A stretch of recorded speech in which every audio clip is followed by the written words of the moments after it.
Longneck Sports Grill is the place to be this football season with 3 very easy-to-get-to locations in northern Kentucky, 4K TVs all over the place, and the sound always on for the big games. Longneck's menu has something for everybody, but you've got to try the wings. And no place has a better beer selection than Longneck's. Each location is very easy to get to, Wilder, Hebron, and Richwood. And don't forget, Longneck Sports Grill is the home of the Roundtable Show. This football season, you've got to get to Longneck's. Stay late. Come often. The big story in the aftermath of the Bengals' loss to the Baltimore Ravens, obviously the hand injury that kept Joe Burrow out of action last night after he threw a touchdown pass to Joe Mixon. Joe was wincing. We obviously all saw him trying to throw in the sideline. He dropped the football. He shook his head. He went to the locker room. He came back out. He never played again in the game. Jake Browning took over. When we talk injuries, we reach out to one of the many experts at OrthoCincy's, Orthopedics and Sports Medicine. What we love about OrthoCincy's is they have specialists and locations all over the tri-state. They also offer walk-in orthopedic urgent care at 5 tri-state locations, and they have extended evening and weekend hours in Edgewood and Anderson. Learn more at OrthoCincy.com. That's OrthoCincy.com. Joining us on short notice is Dr. James Baker from OrthoCincy.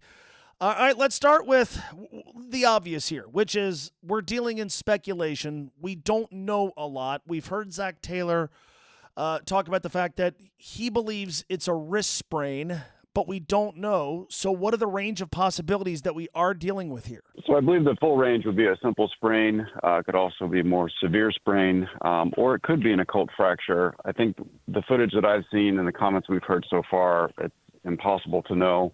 Clearly an examination would lead us, in one direction, but the MRI today will be more telling. A simple sprain would be something, obviously, that would have minimal downtime, minimal treatment.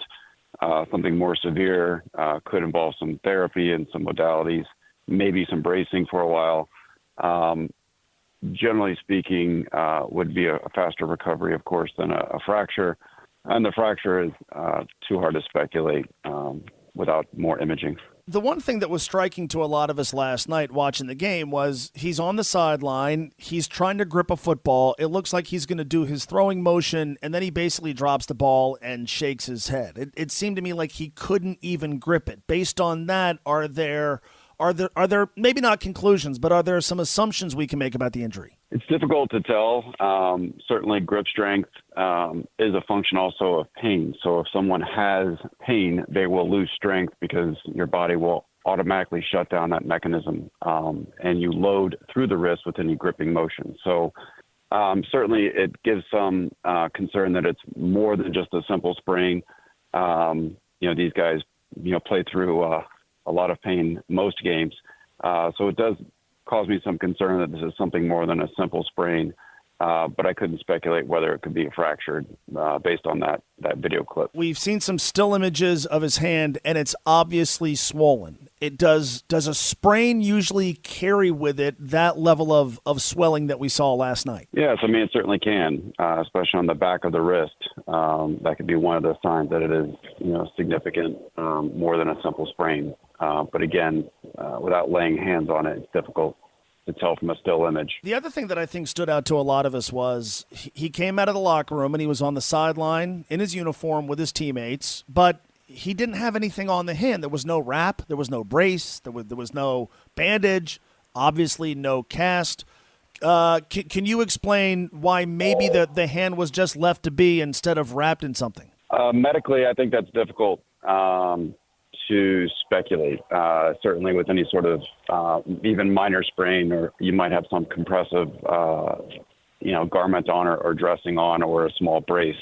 I don't know if that's some sportsmanship going on. It's difficult to speculate from that side of things. But from a medical side, certainly I think that's a good sign that maybe this isn't as severe as it could be.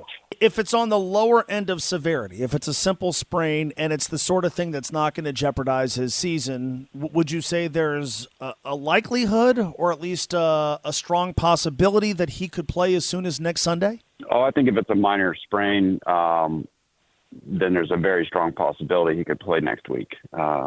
yes. Does he run a risk, if he's playing with a mild sprain, does he run a risk of making it even worse? I mean, certainly, if you have a sprain is nothing more than a partial tear of a ligament. That's what a sprain is, or a stretching of the ligament. And so if you have a partial injury, obviously it's not as strong as it is natively. And so, yes, you are going to run that risk.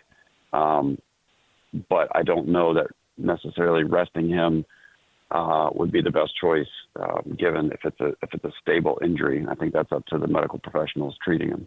Okay, there you go. The insight of Dr. James Baker from OrthoCincy.com. The awesome thing about OrthoCincy is they have specialists and locations all over the tri-state, including walk-in orthopedic urgent care during the week from 9 a.m. to 9 p.m. and on Saturdays, 9 a.m. to 1 p.m. at both Edgewood and Anderson. It's easier because you never need an appointment, and it's definitely cheaper than going to an ER whenever you have an urgent orthopedic injury. Go to OrthoCincy.com. That's OrthoCincy.com. Looking for a place to watch all the games with your buddies this football season? You've got to stop by Long Neck Sports Grill. There are 3 locations, each one of them with 4K TVs all over the place, and the sound is always on for the big games. And you've heard me talk about Long Neck's menu, but have you tried the wings? What are you waiting for? And no place has a better beer selection than Long Neck's. And don't forget, Long Neck Sports Grill is also home of the Roundtable Show. Wilder, Hebron, and Richwood, each one of them awesome. Long Neck Sports Grill. This football season, stay late. Come often.